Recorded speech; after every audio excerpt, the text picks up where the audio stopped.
কোটি প্রণাম। পরমার্থ জগৎ জগনে শেষে বড়মা রাতুল চরণে প্রণাম। ইষ্ট পরিবারের সকলের চরণেই প্রণাম জানাই। আর সকল ইষ্টপ্রাণ দাদা মায়েদের আমার আনন্দিত জয়গুরু। এখানে আমি আচার্যদেবের কিছু অমূল্য কথা বলছি। উনি নাট্য মণ্ডপে বসেছেন, তখনই এক প্রবীণ দাদার নাম উল্লেখ করে সেই এক মা বলছেন, উনি সৎসঙ্গে অনুষ্ঠানে দাঁড়িয়ে আমার নিন্দা করেছেন, অভিশাপ দিয়েছেন। তো শুনে আচার্যদেব বলছেন, আমি আমার ভালো শুনলে সেটাও কানে তুলব না, আর মন্দ কথা তো তুলবই না। আমি নিজের বিষয়ে কোনো কথাই শুনব না। আমি লক্ষ্য হতে পারি না। লক্ষ্য যদি ঠাকুর হন তাহলে ঠিক আছে। আমার সম্বন্ধে কিছু ভালো বলতে আসছে, সঙ্গে সঙ্গে ব্লান্ট হয়ে যাই। মন্দ বলতে আসছে, সেখানেও ব্লান্ট হয়ে যাই। কেন? আরে বলছে বলুক না।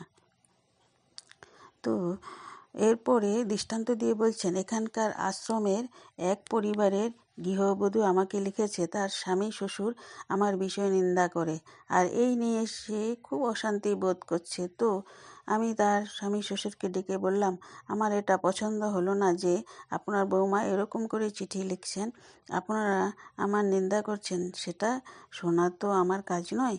কেননা আপনারা যদি বলেই থাকেন আর আমাকে যদি শুনতে হয়, তাহলে ওই নিন্দা আমার গায়ে এঁটে ফেলা পক্ষান্তরে স্বীকার করে নেওয়া হলো। কাজেই আমি ওসব শুনতে নারাজ। তখন ওই দুই ব্যক্তি প্রাণপণে চেষ্টা করছেন বোঝাতে যে তারা এটা বলেননি। আমি তাদের বলি, আমিও তো এটাও শুনতে চাইছি না আপনারা বলেছেন কি না বলেননি। আপনারা বললেও আমার যায় আসে না, না বললেও যায় আসে না। আমি কিছু মনে করি না। এর 3 দিন পরের ঘটনা, সেই পরিবারে কোনো একটা সমস্যা পড়ে আমার সাহায্য করতে হলো। আমি কিন্তু সাহায্য করে দিলাম। কেন করব না? আমি না, দিনের শেষে আমি তো ঠাকুরেরই। আমি যদি আমি হতাম তাহলে আপনাদের মাঝে এতক্ষণে বসে থাকতাম না। আমি আমার মতন গিয়ে এখন বিশ্রামে মগ্ন থাকতাম বা নিজের মতন করে সময় কাটাতাম। কিন্তু আমি যখন ঠাকুরের, তাহলে আমাকে চলতেই হবে এরকমভাবে, যাতে কেউ আমার শত্রু হতে না পারে। আলোচনা বৈশাখ 1430। আরেকটি শিক্ষণীয় গল্প, সেটা আমি আপনাদের বলছি। পরম দয়াল শ্রী ঠাকুরের শুভ জন্মদিন, যেটা আচার্যদেব শিখিয়েছিলেন। তো এই ঠাকুর বাংলার নাটমণ্ডপে আশ্রমিক বহিরাগত বালিক বালিকাদের অংশগ্রহণে আচার্যদেবের উপস্থিতি সৎসঙ্গ অনুষ্ঠিত হচ্ছে।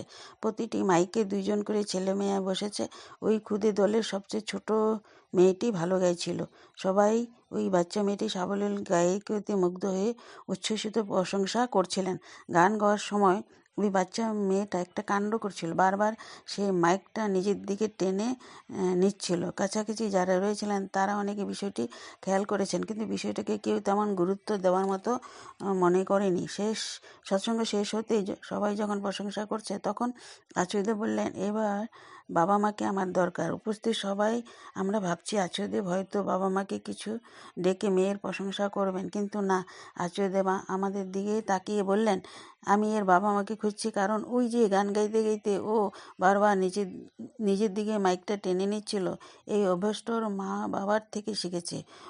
ও মা বাবা নিশ্চয় নিজের দিকে ঝোল টানার অভ্যাস আছে। নিজের সঙ্গীকে সাথে নিয়েও কী করে চলতে হয়, এটা ও যদি ও বাবা মার আচরণের মধ্যে দেখতো, তাহলে কখনো এরকমটা করতো না। অন্যকে বঞ্চিত করে বাঁচার ঝোঁকটা অজ্ঞাতসারে তার চেতনায় ঢুকে গেছে। বাবা মার আচরণের যে দৃষ্টান্ত সে চোখের সামনে দেখে থাকে, তা থেকেই ওর ওই প্রবণতা এসেছে। তো তাই ওকে এই মুহূর্তে কিছু বুঝিয়ে বলার চেয়ে ওর বাবা মার আচরণের অসঙ্গতি সংশোধন করে দেওয়া আবশ্যক।